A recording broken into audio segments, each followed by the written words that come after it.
În anul 2017, Curtea de Conturi face un control la Primăria Mangalia și constată că, deși există un birou de mass media cu 2 funcționari angajați, Primăria Mangalia a contractat o altă entitate care să facă același lucru.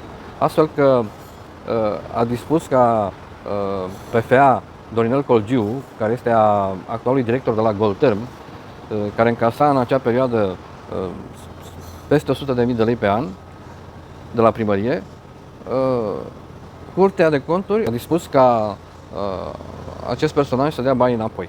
Primăria Mangalia ce face? Dă în judecată Curtea de Conturi, astfel că avocați angajați de primărie s-au dus să se lupte pentru domnul Dorinel Colgiu. Deoarece a pierdut în instanță, primarul Radu Cristian următorul an a făcut o altă ghidușie. A desființat departamentul de mass media. Astfel că a continuat contractul pentru consultanță media, adică cineva care să vină și să-i pună cuvinte în gură, a făcut contract pentru peste 100.000 de lei pe an.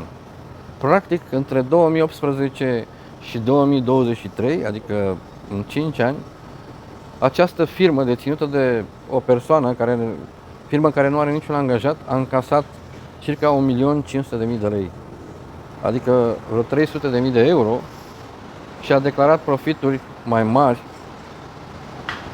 decât 50% din încasări.